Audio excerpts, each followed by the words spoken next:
এখন দেখে নাও এই ধরনের অতি পরিচিত সেন্টেন্সগুলোকে কিভাবে বাংলা থেকে ইংলিশে বলবে। প্রত্যেকটা সেন্টেন্সের মধ্যে একটা চয়েস আছে, পছন্দ আছে। কার? না সাবজেক্টের। সাবজেক্টের একটা পছন্দ আছে, সেই পছন্দের কাজটা না করে অন্য আরেকটা কাজ হয়তো করেছিল। চয়েসটা কি?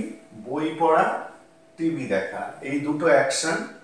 এই দুটো অ্যাকশনের মধ্যে এখানে যে সাবজেক্ট, সে চেয়েছিল একটা কাজ করতে, মানে বই পড়তে চেয়েছিল, আর যেটা করতে চায়নি সেটা হলো টিভি না দেখা।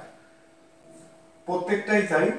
ও রুটি খেতে চেয়েছিল, এটা ওর পছন্দ, এবং ও করতে চায়নি কি না ভাত খেতে চায়নি। ঠিক আছে, প্রত্যেকটাই এইভাবেই বলা আছে। তার মানে যেখানে চয়েস আছে সেখানে কিন্তু ওয়ান দিয়ে সেন্টেন্সটাকে আমরা বলবো। তোমাদেরকে চয়েসের দরুন উড রেদার ইউজ করতে হবে। উড রেদার ইউজ করতে হবে, কিন্তু এগুলো পাস্টে আছে যেহেতু, তাহলে উড রেদার হ্যাভ, তারপরে এর যে অ্যাকশন, সেই অ্যাকশনের V3 ফর্ম। তার মানে সেন্টেন্স স্ট্রাকচারটা এরকম হবে। সেন্টেন্স স্ট্রাকচারটা আগে দেখে নাও। Subject plus would rather,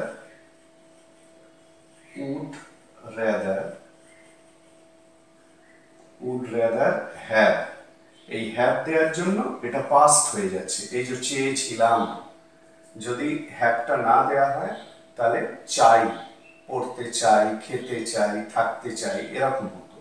subject would rather বা আসতে চাই, subject would rather have plus যে অ্যাকশনটা চাই সেটার V3। ঠিক আছে, এখানে কোন অ্যাকশন চাই?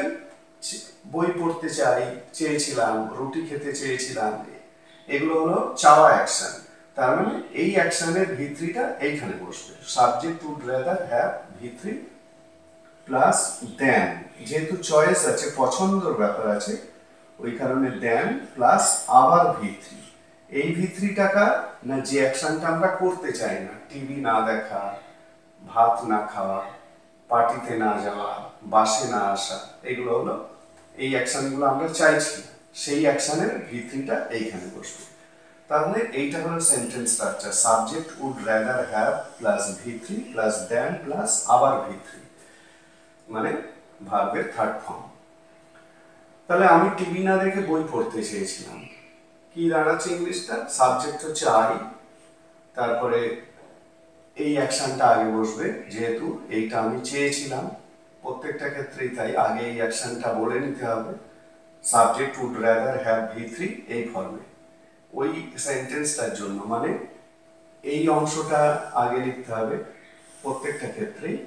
তো এই অংশটাকে ইংলিশে তোমাদের এই স্ট্রাকচার অনুযায়ী তৈরি করতে হবে। Subject would rather have plus V3। তাহলে I would rather have, would rather হ্যাভটা কেন হচ্ছে বলে দিয়েছি, পাস্টে আছে বলে, না হলে শুধু উড রেদার হতো। I would rather have read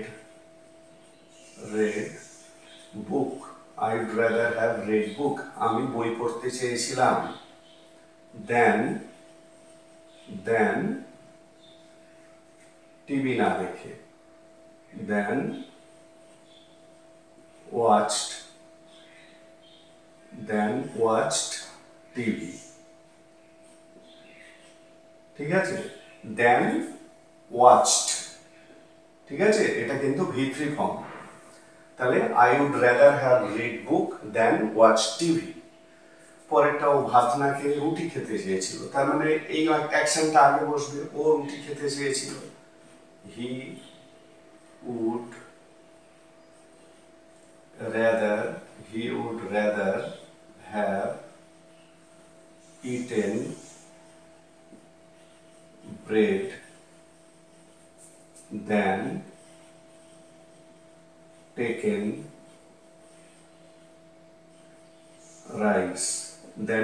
rice। বোঝা গেল? এই দেন যেটা চাইনি, কি চাইনি? ভাত না খেতে, তার মানে টেকেন, টেক মানে খাওয়া, সেই টেক ভার্বের V3 ফর্ম বসলো, এই V3টা। তাহলে টেকেন রাইস মানে ভাত। তাহলে he would rather have eaten bread then taken rice. পরেরটা ওরা পার্টিতে না গিয়ে বাড়ি থাকতে চেয়েছিল, তাহলে ওরা কি চেয়েছিল? বাড়ি থাকতে। They would rather have, they would rather have stayed at home, stayed at home, ওরা বাড়ি থাকতে চেয়েছিল, then gone, to the party, ঠিক আছে? then gone to the party, এই then gone to the party মানে পার্টিতে না গিয়ে, then taken rice মানে ভাত না খেয়ে, then watch TV মানে টিভি না দেখে। বোঝা যাচ্ছে? then V3। পরেরটা, আমরা বাসে না এসে অটোতে আসতে চেয়েছিলাম। তাহলে আমরা অটোতে আসতে চেয়েছিলাম, এটাকে আগে ইংলিশে বলবে we would rather have come by auto, আর বাসে না এসে then taken bus, ঠিক আছে? তাহলে we would rather have come by auto, বাসে না এসে then taken bus। বোঝা গেল? তাহলে এই ধরনের পরিচিত বাংলাগুলোকে ইংলিশে এইভাবে বলতে হবে।